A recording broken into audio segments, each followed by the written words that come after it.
우리 안에서 행하시는 하나님께서 부모들을 아주 크게 영광되게 사용하사 주 예수 그리스도께서 사랑하시는 우리의 자녀, 주님의 자녀들을 양육하시는 데 사용하여 주십니다. 본문 말씀은 잠언 말씀 가운데에서 솔로몬이 기록한 말씀이에요. 이 솔로몬은 잠언을 기록하면서 내 아들아 라는 이 말을 25번 가량 썼고요. 아들들아 라는 말을 한 4번 정도 사용했어요. 그러니까 아주 많이 내 아들아, 내 아들아, 아들들아 하면서 하나님의 지혜, 주 예수 그리스도의 지혜를 선포했던 거예요. 이 호칭, 내 아들아라는, 아들들아라는 호칭이 갖는 의미는 크게 3가지로 나눌 수 있습니다. 첫째는 솔로몬 자신의 혈육, 정말로 그의 친아들을 의미하는 것이고요. 두 번째로는 솔로몬에게 하나님의 말씀을 배우는 제자들, 그 당시의 성도들과 오고 오는 모든 시대의 성도들을 솔로몬은 자기 자녀를 가르치듯이 뜨거운 사랑으로 가르쳤고요. 그리고 주님께서 우리를 솔로몬의 입을 통해서, 솔로몬의 손을 통해서 내 아들아 불러주시는 것입니다. 우리 모두가 아들이죠, 주님의. 이 말씀에서 가르쳐 주시는 부모와 자식 간의 참된 관계는요, 굉장히 충격적입니다. 너무나 영광되고 아름답고 은혜로워서 충격적이에요. 우리의 일반적인 인식보다 훨씬 더 은혜를 우리가 많이 입었다는 사실을 이 말씀에서 우리가 배울 수 있습니다. 그래서 은혜 입은 부모, 이런 제목으로 정했는데요. 아버지가, 이제 여기서는 아버지로 이 본문 말씀에서는 되어 있지만 잠언 30장 이렇게 이후 부분을 보면 르무엘 왕의 어머니가 자녀를 교육한 잠언도 있어요. 그러니까 부모 모두에게 해당되는 것이죠. 꼭 아버지만이 아니라. 부모가 자녀에게 너무나 엄청난 열심과 진지함으로 하나님의 말씀을 가르치는 것을 본문 말씀에서 목격할 수 있습니다. 4절 하반부에서 이렇게 말씀합니다. 내 말을 너의 마음에 두라. 내 명령을 지키라. 그리하면 살리라. 이러는 거예요. 지금 이제 잠언 전체에 솔로몬이 이런 말투로 자녀에게 막 권면하는데요.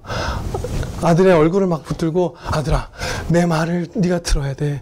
내 말을 들으면 네가 살 거야. 이 말만, 내가 너에게 전하는 이 주님의 말씀만 지키면 너에게 생명이 있고 위로가 있고 행복이 있을 거야.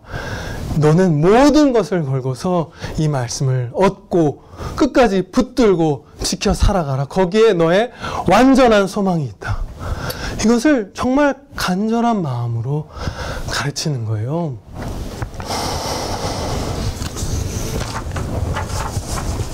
제가 이 말씀을, 잠언 말씀을 이렇게 읽으면서 너무 이 부분에서 충격을 받았어요.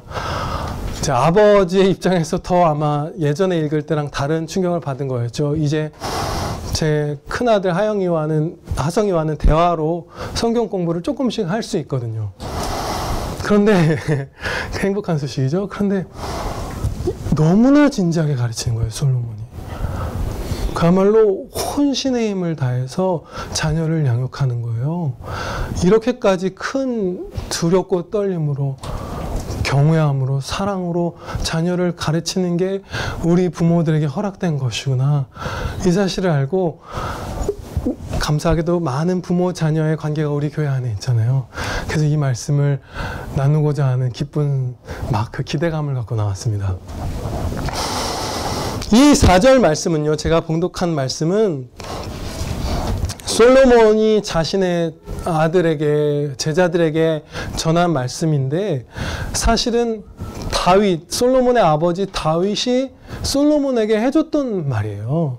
솔로몬이 자기 아버지의 말을 그대로 인용해서 자기의 아들에게 물려준 말씀이에요. 그러니까 이것은 다윗에게서 솔로몬으로, 이러한 열정적인 진리의 가르침은 다윗에게서 솔로몬으로, 솔로몬에게서 솔로몬의 아들로, 또 오고 오는 모든 성도들에게 이어지는 것으로서 성도인 부모의 자녀 교육의 표준입니다. 이렇게 열정적으로 가르치는 것이, 후에 잠언 뒷부분을 보면 물론 화자가 이제 잠언, 솔로몬의 입을 빌어서 주님이 말씀하시고 이런 부분도 있지만 이런 식으로 얘기해요. 내 아들아, 네 마음을 나에게 다오. 아들아, 마음을 나에게 주고 네 귀를 내게 기울여라. 내 삶을 보고 내 말을 듣고 막 이루 말할 수 없는 간청과 권면과 훈계와 할 수 있는 모든 노력으로 자녀를 가르치는 거예요. 이것이 우리에게 주신 영광된 임무입니다. 아직 부모가 안 된 분들인데도 우리라고 한 것은 다 부모가 대부분 될 것이기 때문이에요. 그리고 부모가 아닌 아직 청년들이나 이런 분들도 학교에서 선생님을 가르치는 분들도 오늘은 안 오셨네요. 계시고, 그 모든 우리가 부모와 같은 위치에 선 자로서 이러한 열정을 가지고 진리 지식을 가르쳐야 합니다. 2절에서 이렇게 말씀합니다. 이제 한 절씩 좀 세부적인 부분들을 살펴볼게요. 내가 선한 도리를 너희에게 전하노니 내 법을 떠나지 말라. 부모가 자녀에게 전해주는 것은 선한 도리뿐이어야만 하는 것입니다. 부모가 자녀에게 꼭 이렇게 각을 잡고, 이런 표현밖에 안 떠오르는데, 각을 잡고 책상에 마주 앉아서 무언가를 가르칠 때만이 아니라 사실은 모든 행동과 대화로 자녀에게 진리를 혹은 자신의 생각을 전달하게 되죠. 그냥 우리가 TV를 보면서 차를 타고 가면서 한마디씩 하는 것들이 다 자녀에게 교육이 되는 것인데요.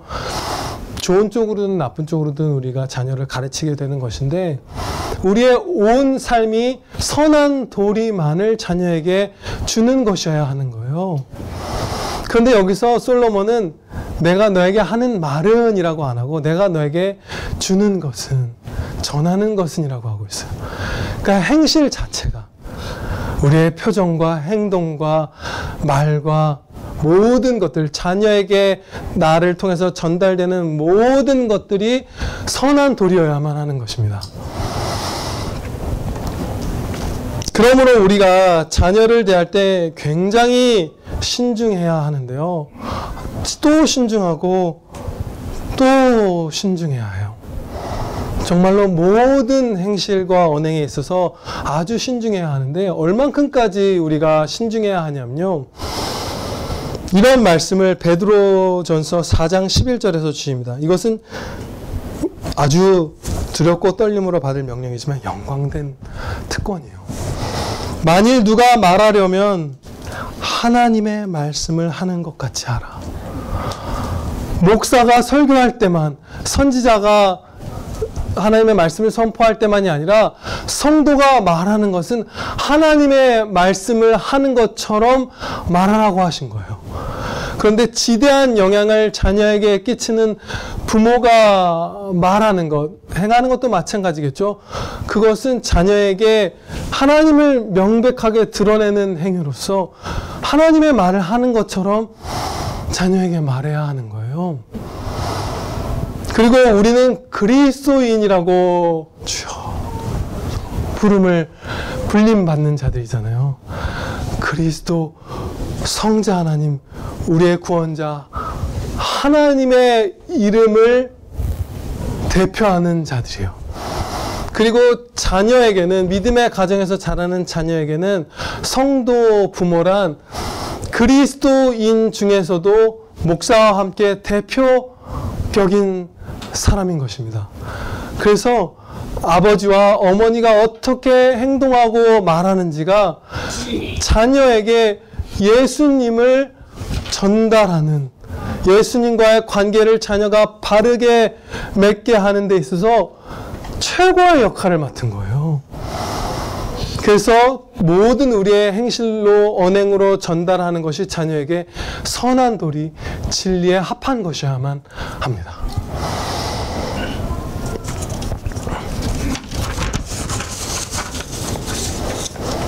삼 절에서 솔로몬은 이렇게 자신에 대해서 말합니다.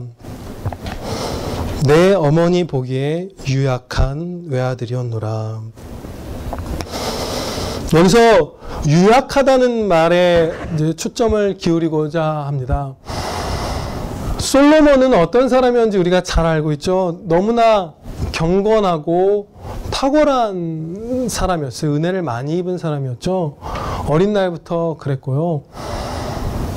그리고 심지어 하나님께서 특별히 사랑하셨기 때문에 여디디아라는 하나님이 친히 부여하신 이름을 이 땅에서도 갖고 있던 사람이었어요. 우리가 장차 천국에 가면 우리 주님께서 우리에게 주님이 지어주신 이름을, 영원한 이름을 주실 거거든요. 근데 대부분의 성도는 이 땅에서 부모, 육신의 부모에게 물려받은 이름만 같잖아요. 솔로몬은 다윗에게서 솔로몬이라는 이름을 받았고, 하나님에게서는 하나님께 사랑을 입은 자라는 뜻의 여디디아라는 이름을 이 땅에서도 받은 사람이었어요. 그 굉장한 사랑을 그야말로 창세전부터 더 특별하게 받아온 자녀였죠. 믿음의 후손이었죠.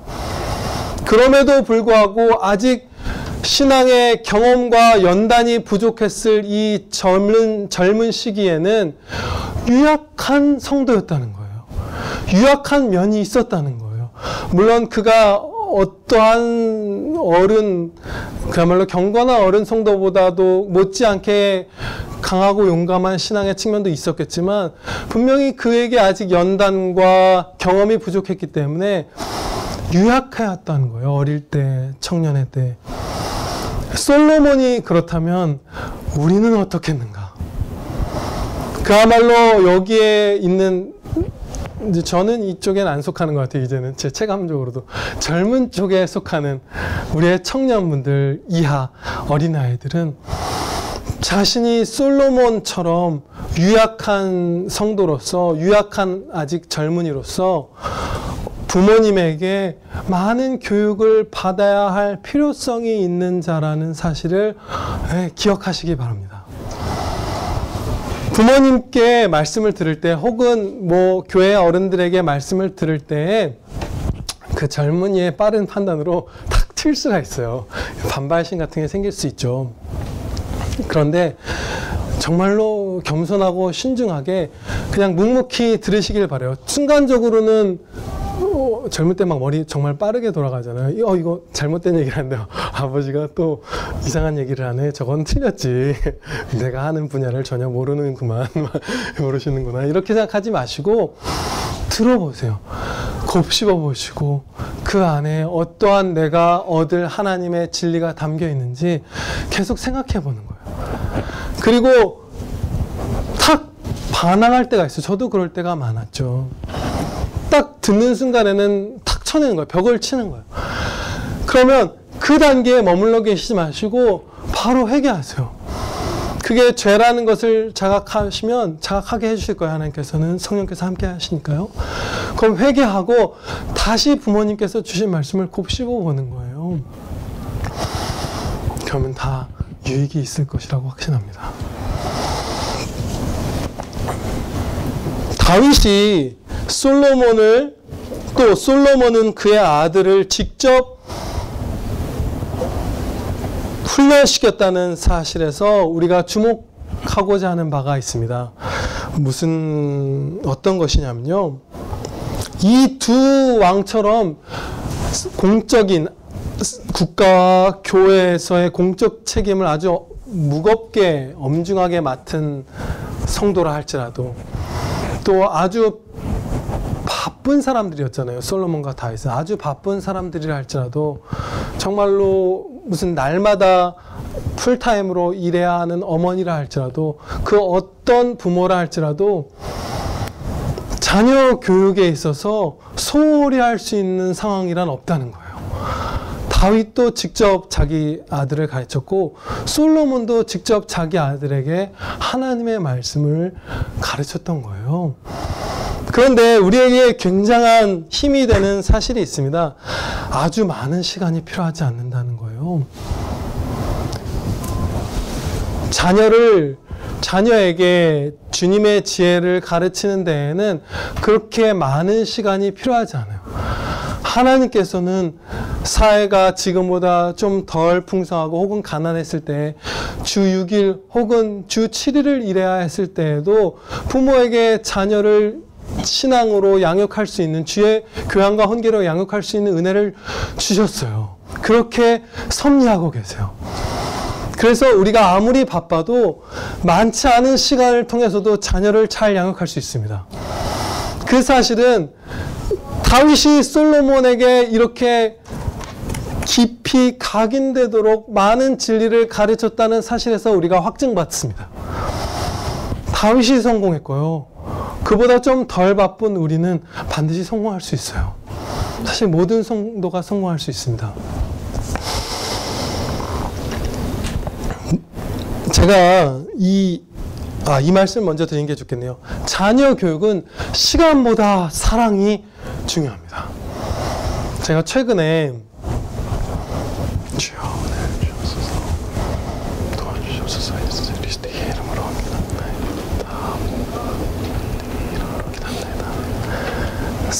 사랑한다는 말을 하성에게 막 여러 번 들은 적이 있어요.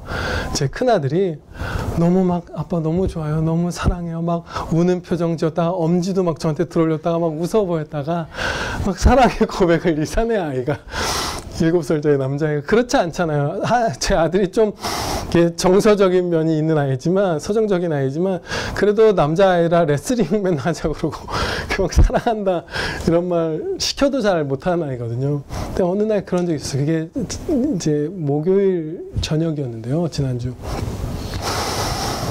이제 저는 이제 바빠서 집에 있고 아내와 하성이와 하영이만 외할머니 댁으로 2박 3일 놀러 가는 그 시점이었어요. 그러니까 바쁠 때 있었던 은혜의 일인 거죠. 근데 어쩌다가 아들이 그렇게 막 사랑을 계속 고백하게 됐냐면요, 이 신앙 교육의 결과예요. 짧은 시간 동안에. 그날 이제 외할머니 댁을 출발하는 시간을 기다리고 있는 동안 이제 하성이가 하영이와 다툼이 있었어요. 하성이가 자기의 새로 선물 받은 물통으로 물을 먹고 있었는데 하영이가 그것을 자기도 이용하고 싶어 했던 거예요. 그래서 나도 먹겠다고 가져간 거죠. 그래서 이제 하성이가 크게 화를 냈던 거예요. 동생이 그걸 가져가니까. 그래서 이제 제가 뭐 좀 구체적으로 그 나누는 게 얼마나 행복한지, 네가 그걸 같이 먹을 수 있고, 또 이게 뭐 생판 남도 아니고 무슨 뺏어갈 사람도 아니고 사랑하는 믿음의 형제이자 동생, 친동생이니까 그걸 나누는 걸 격려하기도 하고 꾸지르기도 하고 격려하기도 했죠. 그러고 있다 이제 외할머니가 이제 차로 데려오셨다는, 외할아버지가 오셨다는 소식을 듣고 현관으로 이제 신발을 신으려고 나아가는 길에 성령님께서 그 진리를, 주는 것이 받는 것보다 복이 있다 하신 말씀을 이 아들에게 가르치라는 그 자각을, 깨달음을 주셨어요.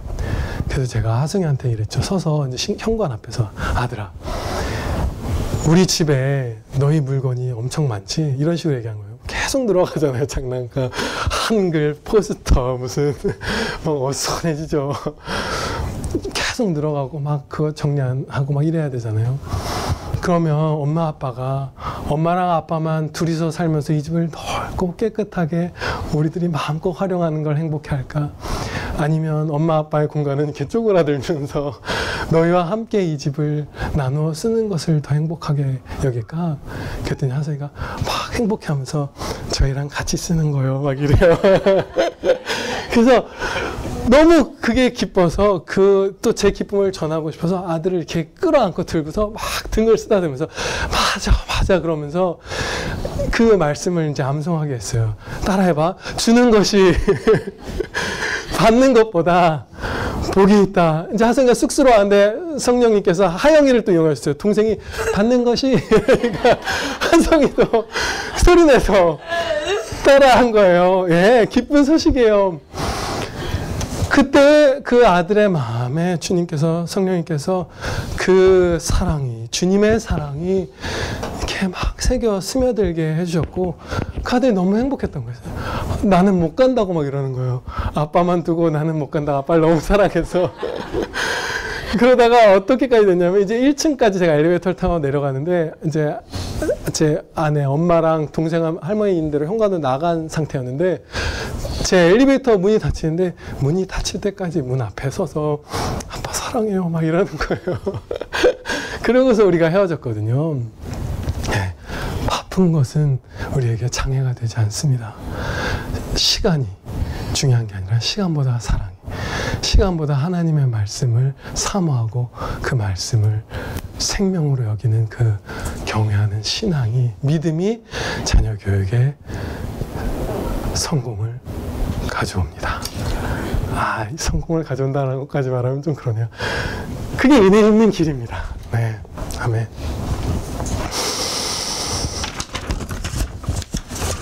(5절부터) (9절까지의) 말씀은 지혜의 중요성을 가르쳐 주시는 말씀입니다. 그런데 예수님께서 친히 자신을 가리켜 지혜라고 말씀하신 적이 있어요.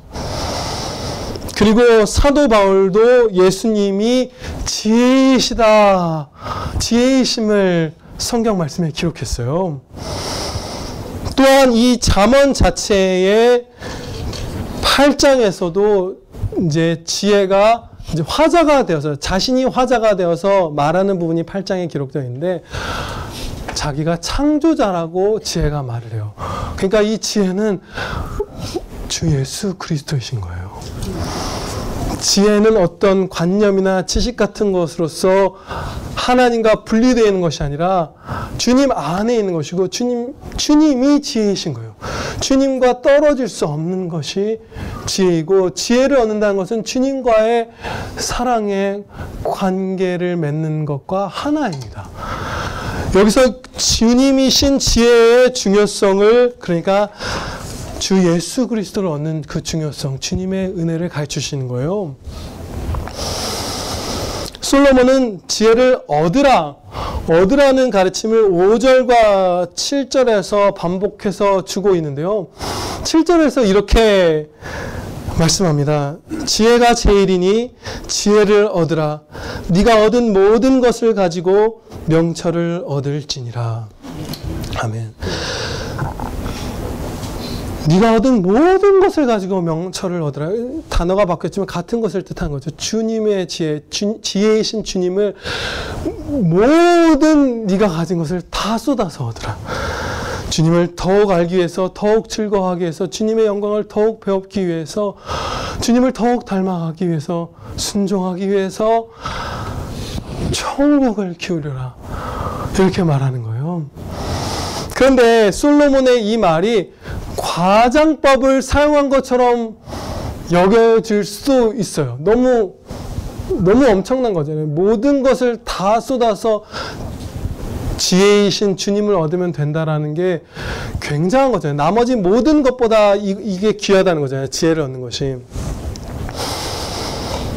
실제로 실행하면 불행해질 것이라는 생각이 들 수도 있어요. 특히 우리가 자녀들에게 가르칠 때, 아들아, 이 말씀만 네가 얻으면, 이 말씀만 너의 마음에 새겨지면, 이 말씀대로만 살면 너는 최고로 가장 행복한, 근데 완전히 행복한 삶에 이르게 될 거야.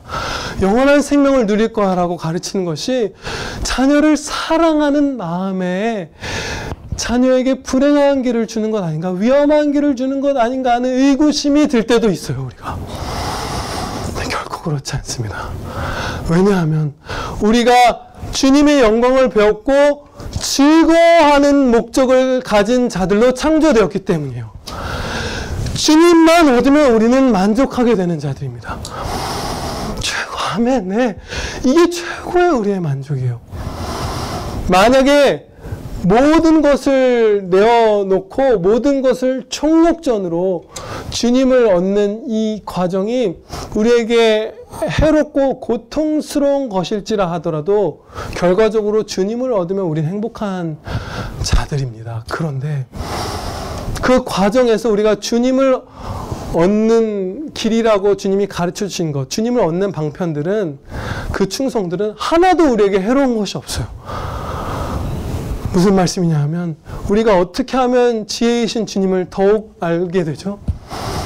사랑하면, 용서하면, 나누면, 정결해지면, 거룩해지면, 자비로워지면, 마음이 넓어지면, 화를 내지 않고 용납하면, 온유하면, 즐거워하면, 그때 주님을 더 알게 되잖아요. 그러니까 좋은 것을 하면 우리의 생명과 기쁨의 원천이신 주님을 얻는 거잖아요.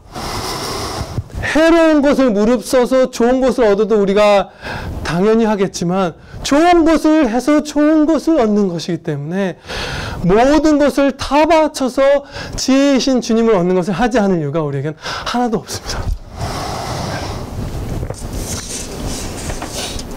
이어서 솔로몬은 이런 가르침을 하나님께서 솔로몬을 통해서 주십니다.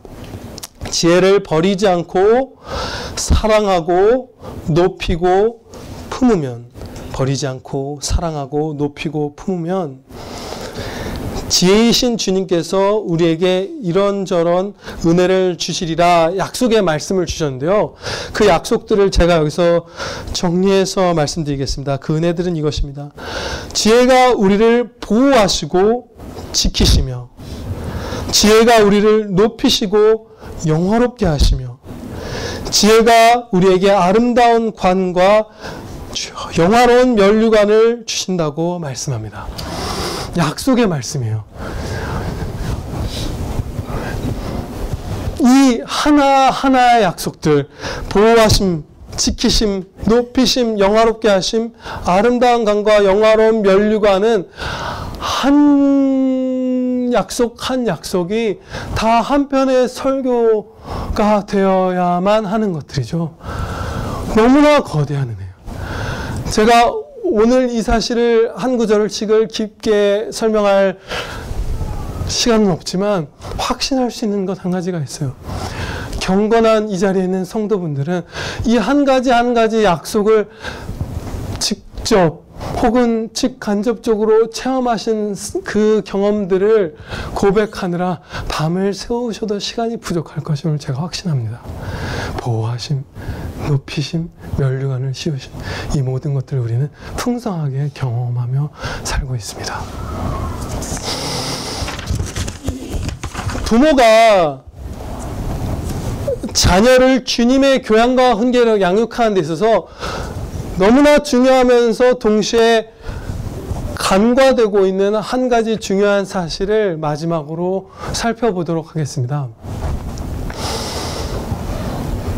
우리가 사랑하는 자녀를 위해서 성실한 부모, 약속을 잘 지키는 부모, 책임감 있는 부모, 강한 부모, 정말 애를 써서 우리가 그런 고군분투하면서 자녀를 사랑하죠.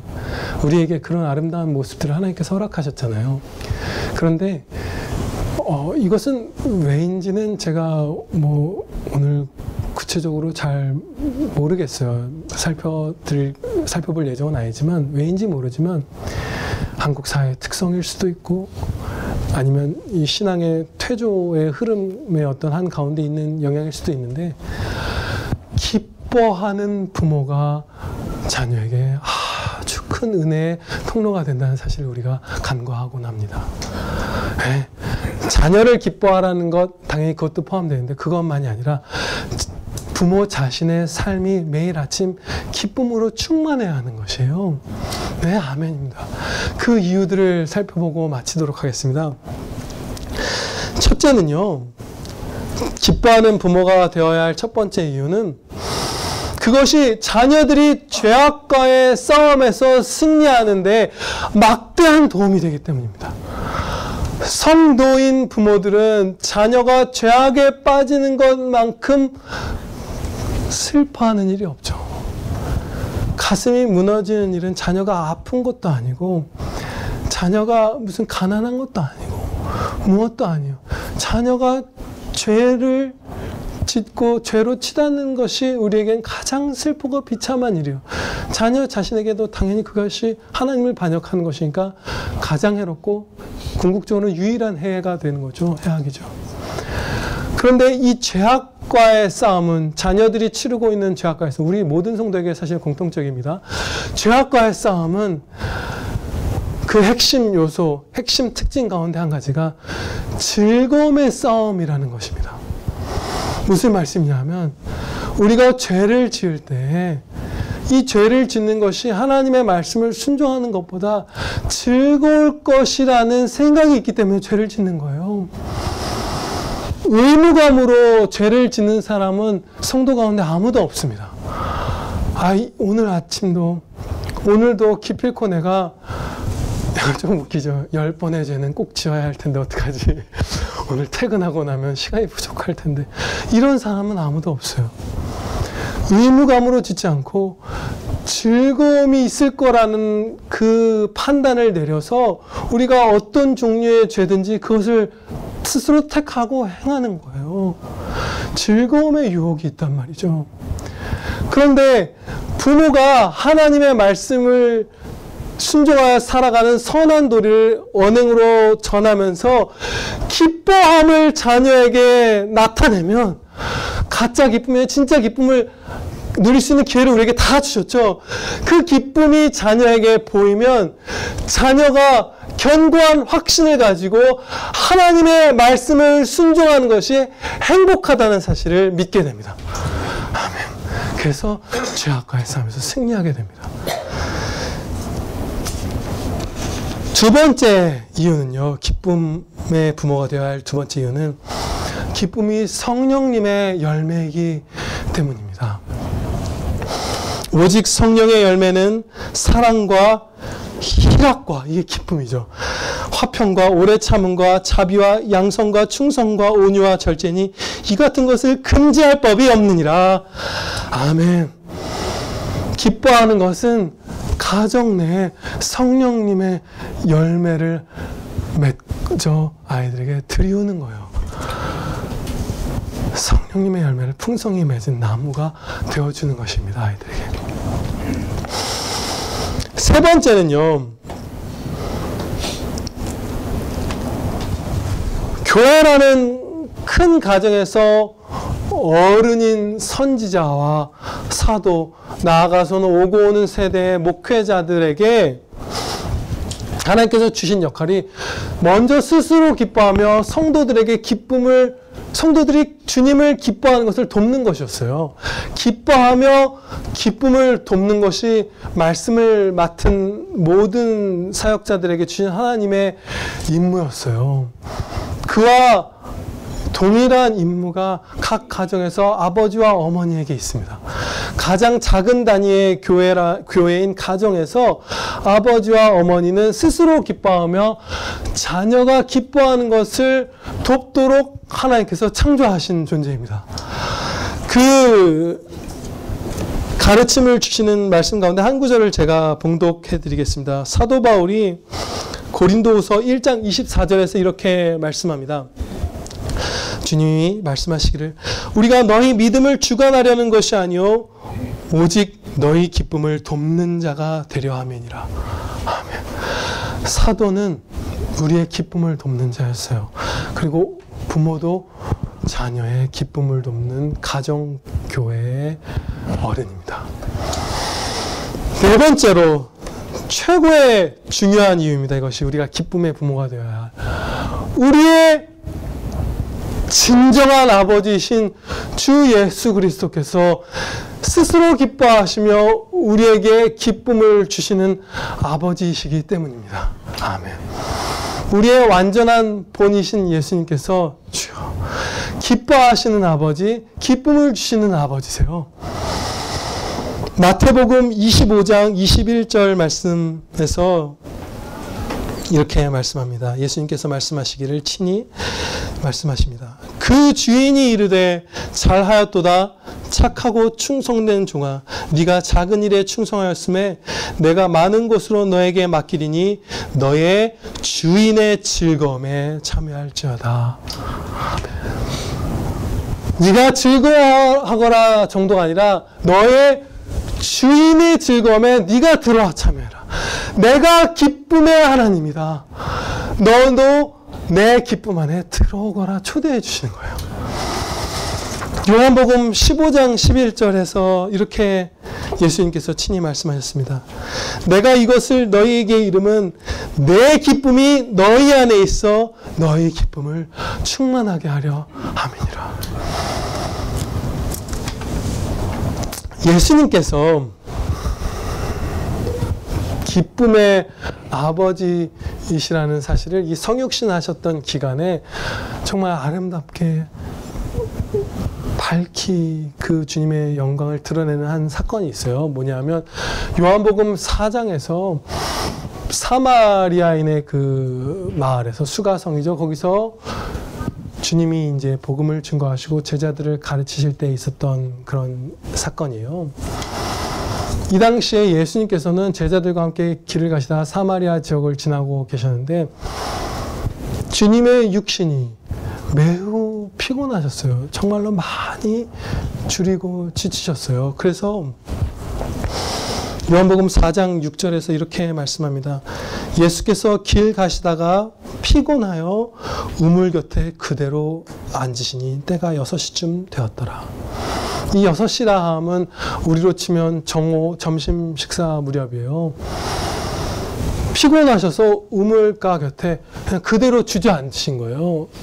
그 인성을 따라서 주님이 그 육신이 주님이 입으신 육신이 아주 쇠하셨던 거예요. 너무 지치셨던 거예요. 그래서 주님이 거기에 앉아 계시는 동안 제자들은 먹을 것을 구하러 마을로 들어갔죠. 그 사이에 주님은 우물가에 물을 길러 나온 여인에게 내게 물을 달라 말씀하시면서 물을 주시고 그 여인에게 십자가 복음을 증거하세요.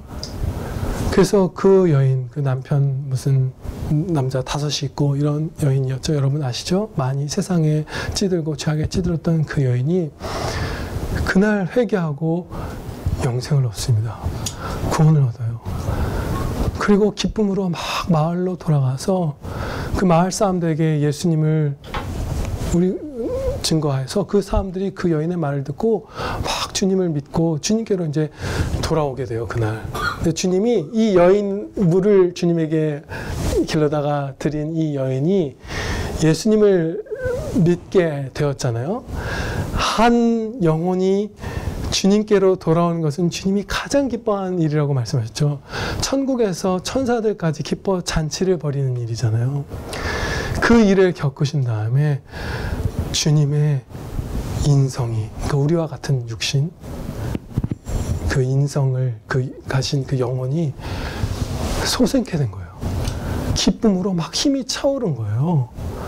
기진해서 걸을 수도 없고 어찌할 수도 없어서 주저앉아서 물을 달라 해서 물을 드셨던 예수님께서 식사를 안 하신다고 말씀합니다. 여기서 제자들이 먹을 것을 갖고 왔는데 필요 없다. 그러면서 이렇게 말씀하세요. 나의 양식은 나를 보내신 이의 뜻을 행하며 그의 일을 온전히 이루는 이것이니라. 이것이니라.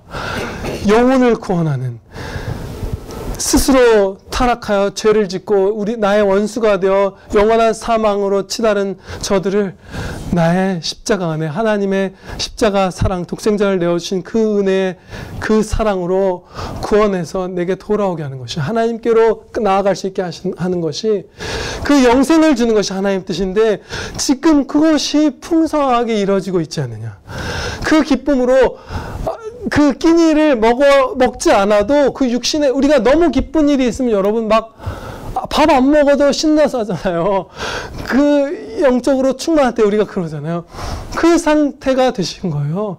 그래서 예수님께서 그 예수님을 믿은 여인이 마을로 가서 복음을 막 전달하고 주님께로 마을 사람들을 끌어오는 데 필요한 그 잠깐의 시간 동안 밥을 드시거나 쉬신 게 아니라 제자들에게 바로 복음 교육을 시작하세요. 망설이지 않는 거예요. 멈추지 않으신 거예요. 그 기쁨에 충만하셔서. 그래서 제자들에게 그때 하신 말씀이 바로 이 말씀입니다. 나는 너에게 이르노니 너희 눈을 들어 밭을 보라. 휘어져 추수하게 되었도다. 가서 내가 창세전에 택한 이 사람들에게 내 십자가 복음을 전해서 구원하는데 너희 추수꾼들아 수고하라. 기쁨으로 뛰어가라. 그 가르침을 그때 주시고 그 마을 사람들이 주님께로 돌아와서 주님을 영접했을 때 그때 비로소 가셔서 복음을 전하고 아마 식사도 그때 하셨을 거예요.